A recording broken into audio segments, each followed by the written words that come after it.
What's going on, guys? Welcome back to another episode of Lockdown Coverage. If you guys are new to the channel, my name's Daniel. On today's episode, I'm covering Miami Dolphins news. Please be sure to subscribe to the channel if you guys like the Dolphins and like me covering Dolphins news all the time, because I will be doing it throughout the season. So first things first that I wanted to discuss was the Miami Dolphins did get down to their 53-man roster, and they did break down their depth charts.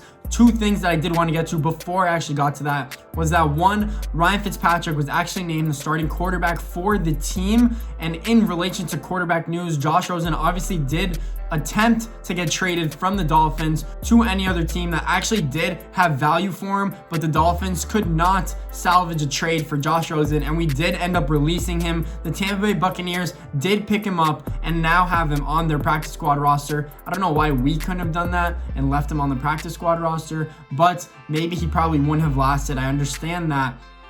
Josh Rosen now officially a Tampa Bay Buccaneer and did not have a good Dolphins tenure. If you want to ask me, he only threw one touchdown last year to 5 interceptions, did not particularly do well in that offense. Ryan Fitzmagic was the clear-cut starter.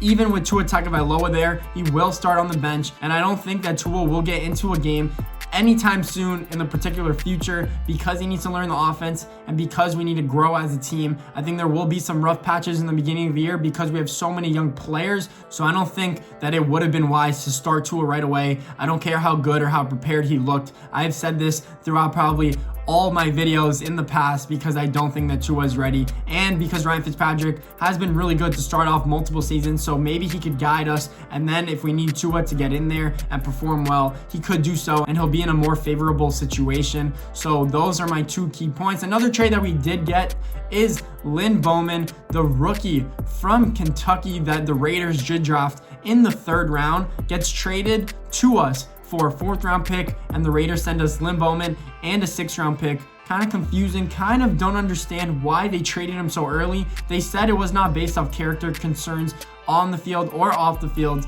so I don't understand. He wasn't performing, I guess, but the Dolphins had high regard on him coming out of college. That's why we ended up trading a 4th round pick, a 2021 4th round pick for the running back / wide receiver. I think he probably will play slot receiver more often than not. He could also play running back if you need him to. He played quarterback at Kentucky, so he's a versatile player. He's athletic. He could do a lot of things in this offense. Now we have 2 quarterbacks turned wide receivers with also Malcolm Perry, who was really good at Navy at quarterback in that running scheme offense. So those are particularly the trades that went down. Now I want to get to the Dolphins depth chart, and in particularly some surprises that did happen.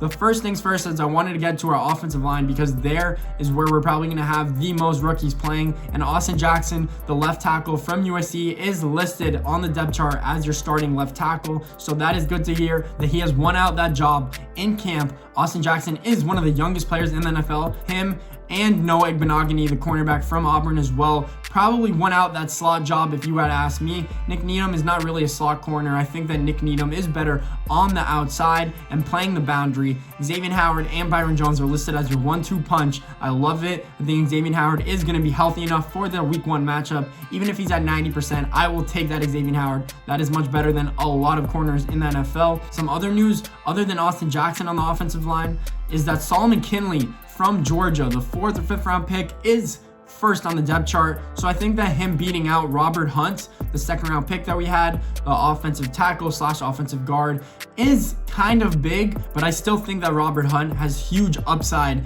at that right tackle position. Even though Jesse Davis is listed number 1 on the depth chart, I think that Robert Hunt is a great player and they want him to play right tackle. So they don't want him going in at guard. They want to have a big, powerful running game. It makes sense to put Solomon Kinley at guard because he's a big, powerful dude and you need him to move bodies out of the way. I guess he's done that so far in training camp. It makes sense to leave Robert Hunt at the backup position, and then you have a viable guard or right tackle that if you need to start based off injury. I think Jesse Davis is gonna get in there at right tackle and perform decently well, so we'll see if Robert Hunt actually comes off the bench at any time this season. Some other keys on the offensive line is Ted Karras was named captain, and then you have Eric Flowers that has solidified a spot at that left guard position. So I actually like what the offensive line looks like. Ryan Fitzpatrick under center. We needed that veteran presence in the offense, if you ask me. But now you have a shit ton of really young players on this team.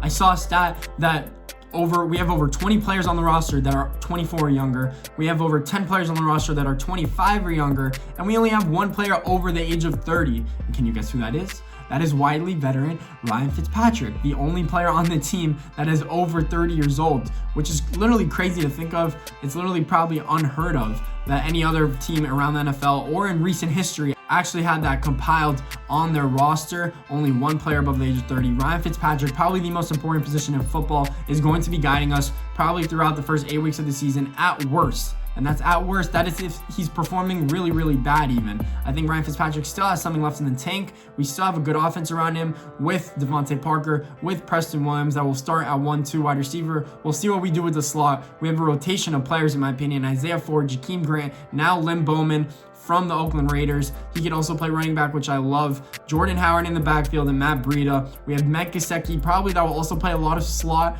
or boundary tight end based off we're in the red zone or in third and longs if we need him to go up and get the ball. I think Mike Gesicki could have a huge jump, especially in the fantasy department for his third year in the league. I think he needs to continue his play, but our offense looks good. Our defense is nice and healthy. We don't really have many injuries other than Vince Beagle. I think we should have a few breakout players, especially with Shaq Lawson, in my opinion, and Kyle Van Noy. They both should stand out and get to the passer. I need Christian Wilkins to step up. I need our linebackers, Jerome Baker, to step up and make plays in the middle of the field. I like this team as a whole. I think that they could do really well this year and potentially make the playoffs. They need Ryan Fitzpatrick to play well. I don't think I need to see Tua that early if you want to make the playoffs. If you do want to see Tua, then we're going to suck this year. I'm telling all you guys that desperately want to see our franchise quarterback, we are not going to do good. The sooner you see Tua, the worse the team is going to be as a whole. That means I don't want to see him. I want him to progress on the bench. I want him to learn the offense and the scheme